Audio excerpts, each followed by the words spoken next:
C'est un peu la fin d'un rêve, on y arrivait quoi, et du coup faut se remotiver, faut se trouver des nouveaux trucs. C'est beaucoup de travail déjà à la base, donc quand on y arrive, c'est même pas tellement juste le moment qui est bien, c'est tout ce qu'on a fait avant, tous les moments qu'on a vécu pour arriver à ça, tout voilà, c'est une vie, donc voilà, c'est le travail qui est récompensé, comme ça peut arriver dans la vie de tous les jours pour d'autres choses, et ben là moi c'est dans mon sport, et voilà, ça fait plaisir.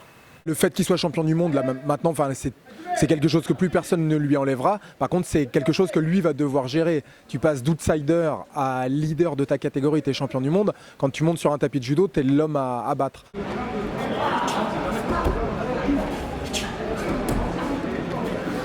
Loïc est un compétiteur, il aime la compète, ça le transcende, ça le stimule.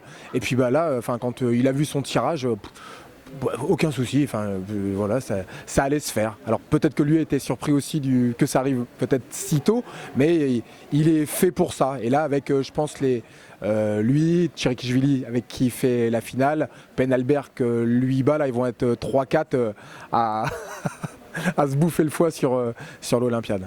On sent que le regard il change un peu, le regard des gens qu'on connaît pas surtout. Et puis même les proches et tout, ça fait un peu bizarre parfois quand on revient chez soi à Nice, pour moi, qu'il y a beaucoup de gens qui veulent venir parler, tout ça, ouais, c'est étrange comme sensation. Mais je sais pas encore si j'ai pris bien la mesure du titre parce que on se rend pas trop compte, on n'est pas dans la tête des gens, on reste soi en fait. Pour moi il n'y a pas grand chose qui a changé, je fais tout le temps mon petit train-train à l'INSEP, je m'entraîne, donc c'est un peu perturbant. Là moi je sais qu'aujourd'hui quoi qu'il arrive dans mon sport, je serai jamais frustré d'avoir fait du judo quoi. Ça aura toujours été un bon choix de monter à l'INSEP, de me consacrer à 100% pour ça.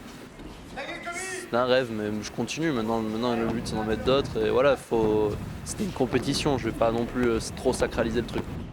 Moi je me rappelle de moi il y a 5 ans, j'étais pas du tout dans le même état d'esprit, j'étais moins sûr et un peu plus têtu bizarrement.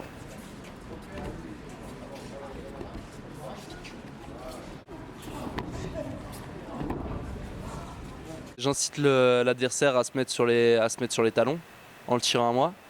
Et du coup il est en déséquilibre arrière. Et à un moment où il est en déséquilibre arrière, en fait c'est ça, au lieu de m'enrouler sur Ippon à gauche en partant à gauche, et ben, je m'enroule à droite sur un morotin inversé. Ça a été mon arme cette année, ça sera peut-être mon arme dans le futur.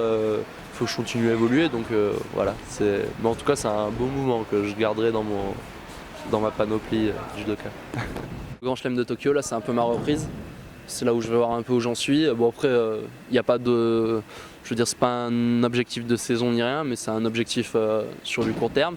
J'aimerais bien reprendre ma reprise et taper un gros coup pour montrer que voilà, je suis là, après on verra.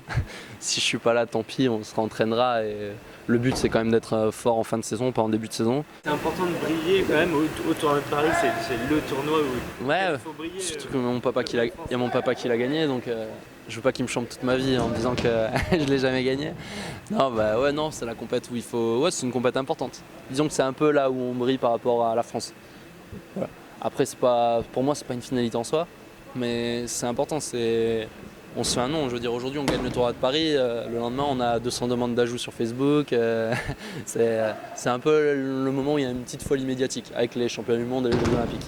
Donc, faut en profiter.